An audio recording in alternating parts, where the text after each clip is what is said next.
नमस्कार दोस्तों, सनातन गप्त चैनल पर आपका स्वागत है।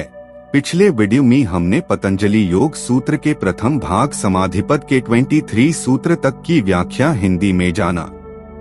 इस वीडियो में सूत्र 24 से आरंभ करेंगे। क्लेश कर्म विपाकाशयर परामृष्ट पुरुष विशेष ईश्वर। क्लेश कर्म, विपाक और आशय, इन चारों से जो अपरामृष्ट संबंधित नहीं है, पूर्णतः निर्लेप है, परे है, जो समस्त पुरुषों से उत्तम है, वह पुरुष विशेष ईश्वर है। यही ईश्वर की परिभाषा है। संसार क्लेश कर्म, कर्मों के संग्रह और उसके आशय से बंधा है। इन सबसे अत्यंत परे, जैसे कभी कोई संबंध था ही नहीं, इतना परे विशेष पुरुष ईश्वर है। क्लेश अर्थात अविद्या, अस्मिता, राग, द्वेष और अभिनिवेश जो जीव के दुख के कारण हैं, शुभ अशुभ मिश्रित एवं शुभाशुभ रहित कर्म, उनके परिणाम और उन कर्म संस्कारों की वासना से जो सर्वथा उपराम है, ईश्वर है। वह ईश्वर सर्वज्ञता का कारण है, वह अनंत सर्वज्ञता का सहज स्रोत है। इसी प्रकार अन्यान्य गुणों का भी स्रोत है। बिना किसी सहयोग के वह सबको जानता है, सब देखता और समझता है। उसके लिए कुछ भी जानना शेष नहीं है। वह ईश्वर पूर्वेशाम, पूर्व में जो प्रत्याशी होते आए हैं, उन गुरुओं का भी गुरु है, क्योंकि कालेनान्वच्छेदात, काल से उसका अवच्छेद नहीं है। वह अकाल पुरुष है। सृष्टि में अनंत गुरु हुए हैं, उनमें प्रवाहित गुरुत्व यही है, काल से परे हैं। भगवान श्री कृष्ण को गीता में गुरुर्गरीयान, गुरुओं का भी परम गुरु कहा गया है। उस ईश्वर को कैसे पुकारें? उसका नाम क्या है? उस ईश्वर का वाचक नाम प्रणव ओंकार 3% है। गीता 17वें अध्याय के 23वें श्लोक में है 34 तत् और सत। यह तीनों उस परब्रह्म परमात्मा का निर्देश करते हैं, स्मृति दिलाते हैं। इसी ओम के द्वारा यज्ञ, वेद और ब्राह्मण रचे गए हैं। ओमित्येकाक्षरं ब्रह्मा, इतना ही अक्षय ब्रह्मा का परिचायक है। उस ईश्वर का नाम प्रणव है, क्योंकि प्राणों द्वारा ही उसका संचार है। प्रणन और ओम पर्यायवाची शब्द हैं। उस ओम का जप और उसके अर्थस्वरूप ईश्वर का ध्यान, ईश्वर प्रणिधान है। पहले बताया गया कि अभ्यास दीर्घकाल तक बिना उकताए चित्त से आदर पूर्वक निरंतर करना चाहिए, किंतु यह नहीं बताया गया कि अभ्यास में किया क्या जाए। यहाँ महर्षि स्पष्ट करते हैं कि ओम का जप करें और उसके अर्थस्वरूप उन परमेश्वर का ध्यान करें, उनके प्रति श्रद्धा स्थिर करें। किंतु ईश्वर को हमने देखा नहीं, तब चिंतन कैसे करें? पहले ध्यान श्रद्धा से ही होता है, क्रमशः ईश्वर ही बोध करा देता है कि सद्गुरु कौन है। ध्यान सद्गुरु का ही किया जाता है। सद्गुरु अव्यक्त ईश्वर स्वरूप हैं, मानवतन के आधार वाले हैं। गीता 9/11 में योगेश्वर श्री कृष्ण कहते हैं कि मैं परम का स्पर्श करके परम भाव में स्थित हूँ, किंतु हूँ मनुष्य शरीर के आधार वाला। यही सद्गुरु का स्वरूप है। जब सद्गुरु का परिचय मिल जाएगा, तब ध्यान और स्पष्ट हो जाएगा। भगवान श्री कृष्ण के शब्दों में ईश्वर का निवास और ईश्वर प्राप्ति का उपाय। ईश्वरः सर्वभूतानां हृद्देशेऽर्जुन तिष्ठति। गीता 18/691। अर्जुन, वह ईश्वर संपूर्ण प्राणियों के हृदय देश में निवास करता है। जब इतना समीप है तो लोग उसे देखते क्यों नहीं? भगवान श्री कृष्ण कहते हैं, माया रूपी यंत्र में आरूढ़ होकर लोग भ्रमवश भटकते रहते हैं, इसलिए नहीं देख पाते। तो शरण किसकी जायु? अगले ही श्लोक में भगवान कहते हैं, तमेव शरणं गच्छ सर्वभावेन भारत, तत्प्रसादात् परा शांति स्थान प्राप्स्यसि शाश्वतम्। गीता 18:62। अर्जुन, उस हृदय स्थित ईश्वर की शरण जाओ, संपूर्ण भावों से जाओ, थोड़ा भाव किसी अन्य देवता में है, थोड़ा भूत भवानी यक्ष राक्षस आदि में उलझ गया, तब तो आपकी श्रद्धा बंट गई। आठ संपूर्ण भावों से हृदय स्थित ईश्वर की शरण जाओ। परंपरागत मान्यताएं समाज में प्रचलित हैं, इन्हें तोड़ना कठिन होता है। मान ले कि हमने मान्यताएं तोड़ी, मात्र एक ईश्वर की शरण में चले ही गए, उससे लाभ तत्प्रसादात् परा शांति, उसकी कृपा से तुम परम शांति प्राप्त कर लोगे और उस स्थान को प्राप्त कर लोगे जो शाश्वत है, सनातन है। सदैव तुम रहोगे, तुम्हारा अस्तित्व रहेगा और निवास भी शाश्वत हो जाएगा। इसी का नाम है अक्षयधाम, केवल्य पद।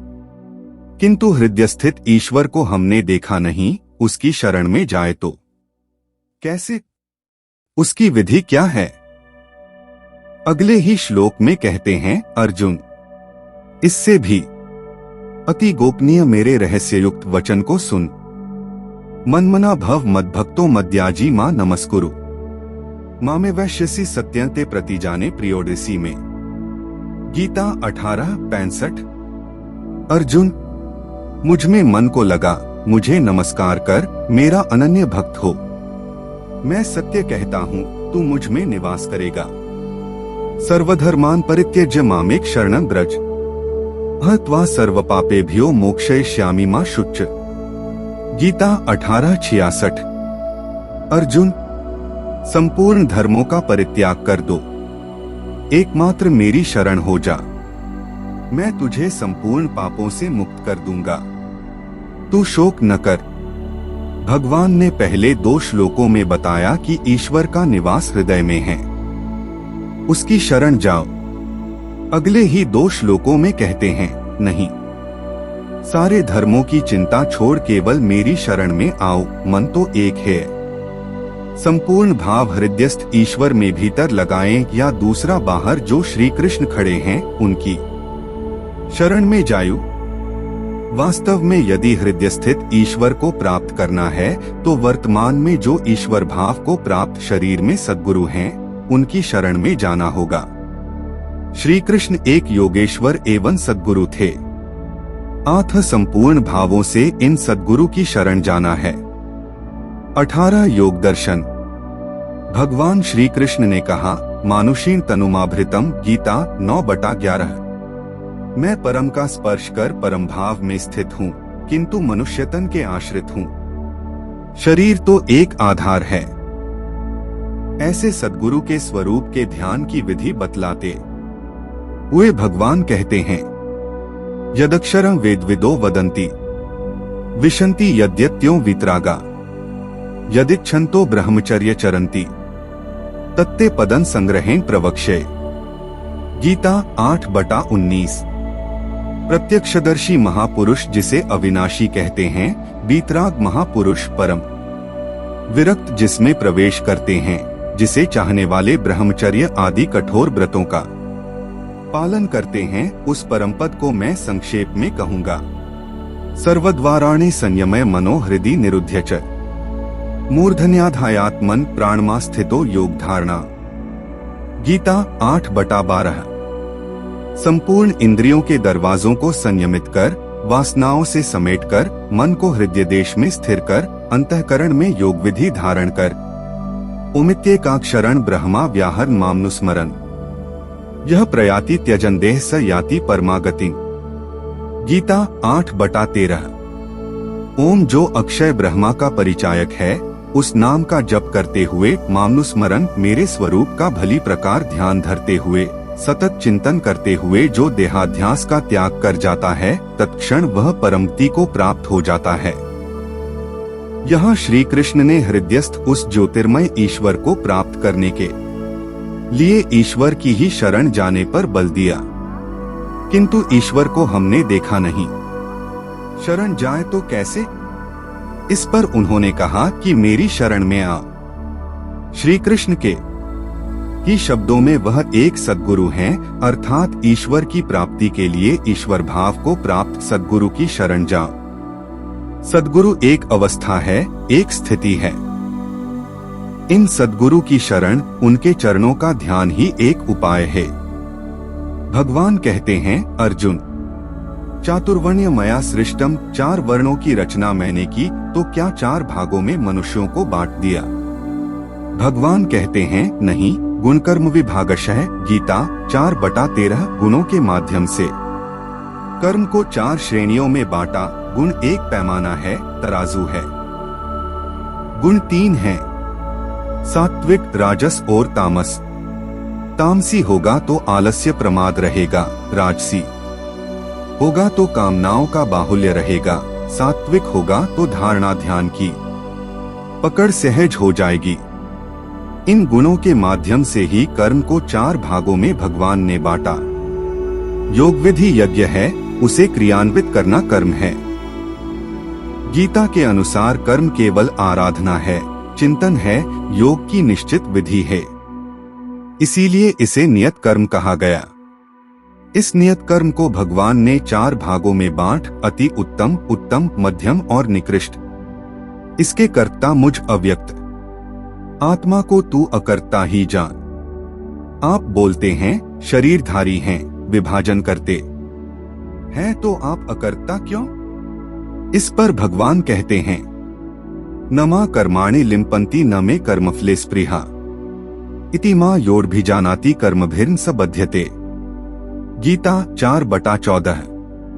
अर्जुन, कर्म मुझे लिपायमान नहीं करते, क्योंकि कर्मों के फल में मेरी स्पृहा नहीं है। इस कर्म का फल है परमात्मा। परम तत्व परमात्मा का दर्शन, स्पर्श और स्थिति मुझसे भिन्न नहीं है। मैं वही अव्यक्त स्वरूप हूँ। कर्मों का फल मुझसे विलग नहीं है। इति मा योऽभिजानाति, इस स्तर से जो भी मुझे जान लेता है, उसे भी कर्म नहीं बांधते। श्री कृष्ण जो भी रहे हों पुरुषोत्तम परब्रह्म, वह स्थिति सबके लिए सुलभ है।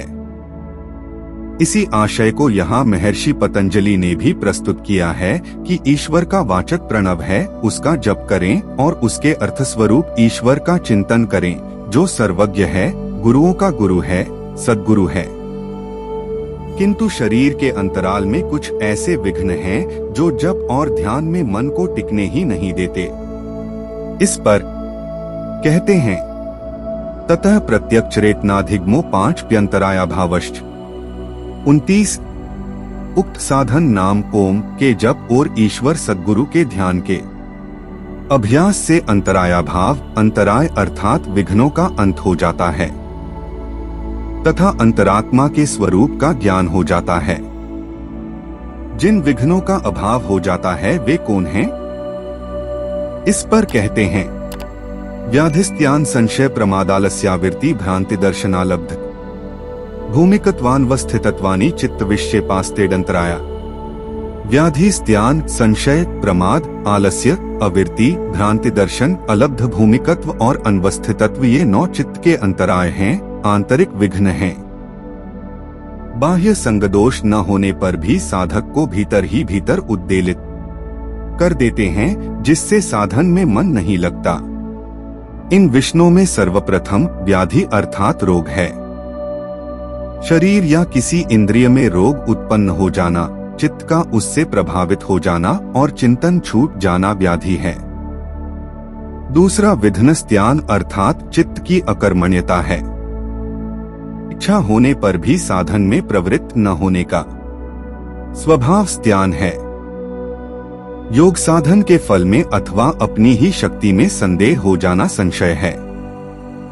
साधनों के अनुष्ठान की अवहेलना, साधन के अतिरिक्त अन्य व्यर्थ की वार्ता में समय नष्ट करना प्रमाद है। चित्त अथवा शरीर के भारी होने के कारण नाम जप या ध्यान में मन न लगना आलस्य है। अधिक भोजन कर लेने से अथवा पेट साफ न होने से भी आलस्य बढ़ जाता है। आलस्य, निद्रा, जमुहाई तीनों काल के भाई। आलस्य से बचने के लिए महात्मा लोग स्वल्प भोजन, स्वल्प निद्रा का अनुष्ठान करते हैं तथा सदा सचेत रहते हैं। भजन करते करते कभी ऐसा संयोग आ जाता है कि वासना ही प्रिय लगने लगती है, वैराग्य में त्रुटि आने लगती है, यही अविरति है। योग के साधनों तथा उसके फल को मिथ्या मान लेना भ्रांति दर्शन है। साधन करने पर भी योग की भूमिकाओं में स्थिति का प्राप्त न होना अलब्ध भूमिकत्व है। इससे साधक का उत्साह भंग हो जाता है। योग साधन से किसी भूमिका में चित्त की स्थिति होने पर भी उसमें चित्त का न ठहरना अनवस्थितत्व अंतराय है। ईश्वर प्रणिधान 34 के जप तथा ईश्वर के सतत ध्यान चिंतन से ये अंतराय भली प्रकार शांत हो जाते हैं। इन विघ्नों का साथ देने वाले 5 विघ्न और हैं। दुहख दौर्मनस्याड्र में जत्वश्वास प्रश्चासा विक्षेप सहभू 31। दुहक मन का क्षोभ, अंगों में कंपन, अनियमित श्वास प्रश्चास, ये 5 विघ्न विक्षेप सहभोग, व्याधि, स्त्यान, संशय, प्रमाद आदि उपर्युक्त 9 विक्षेपों के साथ उत्पन्न होते हैं। दुहक 3 प्रकार के हैं, दैहिक, दैविक और भौतिक। देहजन्य विकार से चिंतन में मन न लगना दैहिक दुहक है, जैसे वायु का प्रकोप, स्नायुविक व्याधियां इत्यादि। शरीर में रोग अथवा वासनाओं से चित्त की चंचलता दैहिक दुहक का कारण है। जल तथा वायु द्वारा भूकंप, अतिवृष्टि, अनावृष्टि, अत्यधिक ग्रीष्म, शीत इत्यादि दैविक दुहक कहे जाते हैं। जड़ चेतन स्थावर प्राणियों द्वारा मिलने वाला आघात भौतिक दुहक है, जैसे भगवान महावीर भजन में बैठे थे, किसी चरवाहे ने उनके कान में कुश की कील ठोंक दी। बहुत से साधक कहते हैं, यह सज्जन ठीक नहीं है, हमसे द्वेष रखते हैं। आप भजन करने आए हैं या लोगों की भावना संग्रह करने? मन में अनमनापन, खिन्नता, इच्छा के विरुद्ध घटित होने पर क्षोभ इत्यादि दौर्मनस्य है। अंगों में आकस्मिक कंपन अंग में जत्व है। चिंतन में सुरत स्थिर होते कि जिस पल मन विचारों से रिक्त होता है, शरीर को एक झटका सा लगता है।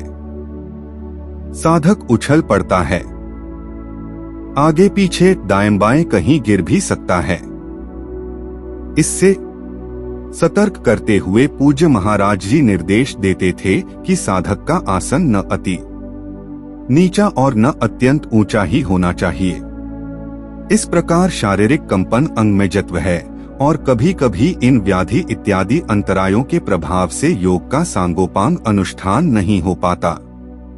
योग के किसी अंग के अनुपालन में त्रुटि आ जाने से मन खिन्न हो जाता है। हठात श्वास का बाहर निकल जाना भी योग का सहविक्षेप है। जो कुछ भी साधक ने थोड़ा बहुत सीखा है, न चाहते हुए भी उस जानकारी का व्यक्त हो जाना प्रश्वास संबंधी विक्षेप है। अंधिकारी द्वारा उपदेश एक ऐसी ही चेष्टा है। उसी तरह श्वास संबंधी विक्षेप क्लिष्ट संकल्प, वाहमय संकल्पों का साधक के भीतर प्रवेश कर जाना है, जिससे साधक व्यर्थ चिंतन करने लग जाता है। ये विघ्न बार बार मन को उद्वेलित करते ही रहते हैं। इन्हें शांत करने के उपायों पर महर्षि प्रकाश डालते हैं। तत्प्रतिषेधार्थमिक तत्वाभ्यास 3.2 उन विक्षेपों तथा उपविक्षेपों को दूर करने के लिए एक तत्व का अभ्यास करना चाहिए। नाम या रूप में से किसी भी एक स्थान पर बारंबार चित्त को समेटकर स्थिर करने का यत्न करना चाहिए। क्षण में नाम, क्षण में रूप, ऐसा नहीं जिसमें मन अधिक लगता हो उसी में अधिक देर तक अभ्यास बढ़ाएं। इस प्रकार करने से विघ्न शांत होकर चित्तवृत्ति भजन में लगने वाली हो जाती है। साधक संसार में रहकर ही भजन करता है, भले बुरे लोग टकराते ही रहते हैं। उनसे निर्लेप रहने की विधि बताते हैं। मैत्री कृणामुदितोपेक्षाणा सुख दुख पुण्या पुण्य विषयाणा भावनात श्रित प्रसादन 33 सुखी दुहखी पुण्यात्मा और पापियों के विषय में यथाक्रम मित्रता, दया, प्रसन्नता और उपेक्षा की भावना से चित्त निर्मल होता जाता है। राग, रोष, ईर्ष्या, मद, मोह, असूया, अपकार, द्वेष इत्यादि चित्त के मल हैं। रागु रोगु ईर्ष्या मदु मोहु जनि सपने हो इन्हके बस होहूं। रामचरितमानस 2:74-5 वस्तु के प्रति लगाव राग है। दूसरों के गुणों में भी दोष देखना असूया है। इन मलों से निवृत्ति हेतु प्रस्तुत सूत्र में महर्षि कहते हैं कि सुखी व्यक्तियों के प्रति मैत्री भाव रखना चाहिए। गीता 5:21 में है कि बाहर संसार के विषय भोगों में अनासक्त पुरुष अंतरात्मा में जो सुख है उस सुख को प्राप्त होता है। वह पुरुष परमतरम परमात्मा के साथ मिलन से युक्त आत्मा वाला है, इसलिए वह अक्षय सुख का अनुभव करता है, जिस सुख का कभी क्षय नहीं होता। इस सुख का उपभोग कौन कर सकता है? जो बाहर के विषय भोगों से अनासक्त है। ऐसे सुखी व्यक्तियों में प्रीति रखने से साधना में सहयोग मिलता है। समस्त आप्त पुरुषों की वाणी में सुख एक ही प्रकार का है, एक हरि की भक्ति रामचरितमानस में है। श्रुति पुराण सब ग्रंथ कहा ही, रघुपति भक्ति बिना सुख नाही। हिमते अनल प्रगट बरु होई, विमुख राम सुख पाव न कोई। आथ इन ईश्वर परायण पुरुषों में मैत्री भाव से चित्त निरोध की दशा में सहायता मिलेगी, क्योंकि उनकी संगति से जो भी उपलब्धि होगी वह साधना परायण ही होगी। इसी प्रकार संसार में फंसे आकंठ डूबे दुखी व्यक्तियों के प्रति दया की भावना होनी चाहिए, न कि घृणा की भावना। दया बिन संत कसाई, दया करी तो आफत आई। सीता ने रावण को भिक्षा देने में दया की, जिसका परिणाम उन्हें लंका जाना पड़ा। एक स्तर से पहले साधक के लिए दया का विधान नहीं है, उसे सतत चिंतन में ही अनुरक्त रहने का विधान है। दया संत का सहज स्वभाव है। साधक को भी दुखियों के प्रति करुणा की भावना रखनी चाहिए, किंतु भावना रखने और दुख निवृत्ति हेतु क्रियाशील हो उठने में अंतर है, जिसके लिए इष्ट के आदेशों के अनुपात में ही संलग्न होना चाहिए। पुण्यात्माओं के प्रति मन में प्रसन्नता की भावना रखनी चाहिए। गीता में कर्म की नियत विधि को ही पुण्य कर्म कहा गया है। इस नियत कर्म का आचरण करने वालों के प्रति प्रसन्नता की भावना होनी चाहिए कि भगवान की इन पर कितनी कृपा है। यही विधि है, इन्हीं सोपानों पर मुझे भी चलना है, न कि उनकी नकल करने लगे या उनमें दोष ढूंढने लगे।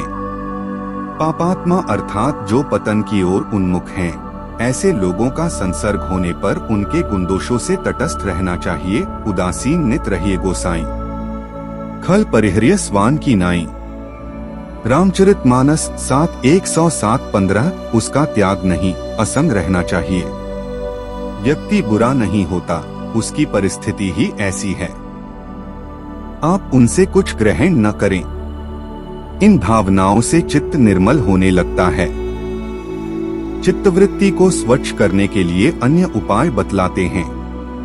प्रच्छर्दन विधारणाभ्या व प्राणस्थ 34 अथवा प्राणवायु को बारंबार बाहर निकालने और रोकने के अभ्यास से भी चित्त स्थिर होता है। श्वास को बाहर निकालें, जितना संभव हो उसे बाहर रोकें।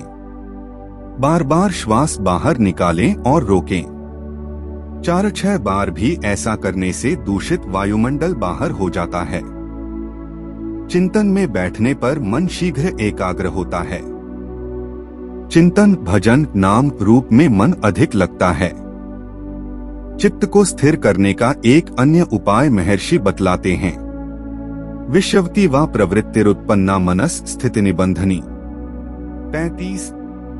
हमारा जो विषय वस्तु है, योग, चित्तवृत्ति का निरोध, अंतरायों से मुक्ति, ईश्वर प्रणिधान, नाम रूप का सतत चिंतन, इन विषयों में लब लग जाए, प्रवृत्ति जग जाए। विषय के अनुरूप प्रवृत्ति मन की स्थिति को बांधने वाली होती है। चिंतन का स्तर उन्नत हो जाने पर ईश्वरीय सहयोग मिलने लगता है। वह भी मन स्थिर करने में सहायक होता है। विशोका व ज्योतिष्मती 36। प्रकाशमय ज्योतिर्मय दृष्टा एकमात्र परमात्मा है। उस ज्योति स्वरूप दृष्ट का दर्शन होने पर भी मन की तरंगे शांत हो जाती हैं। भगवान की अनुकूलता का अनुभव कर साधक का उत्साह बढ़ जाता है। यह दर्शन विघ्नों का शमन कर मन को स्थिर करने में सहायक होता है। वीतराग व चित्तम 37। वीतराग अर्थात राग मुक्त महापुरुषों की जीवनचर्या को अंतःकरण में धारण करने से चित्त स्थिर होता है। ऐसे आप्त पुरुषों की स्थिति, उनकी रहनी, उनकी प्राप्ति का स्मरण चिंतन मनन करने से, उसके अनुरूप अपने को ढालने से भी चित्त स्थिर होने लगता है, विघ्न शांत होने लगते हैं। एक उपाय है स्वप्न। स्वप्न निद्रा ज्ञानालंबन व 38। निद्रा काल में स्वप्न का ज्ञान अवलंबन करने वाला चित्त भी स्थिर हो जाता है। पूज्य गुरु महाराज का कहना था, योगी कभी स्वप्न नहीं देखता। वह जो कुछ देखता है होनी देखता है, भविष्य देखता है। वह स्वप्न में भी साधना की पकड़, क्लिष्ट और अक्लिष्ट वृत्ति का विकास कैसा है, इसे देखता है। निद्रा काल में जो दृश्य मिलता है भगवान से प्रसारित होता है, सद्गुरु से मिलता है। उसका अनुसरण करने वाला चित्त स्थिरता की ओर अग्रसर हो जाता है।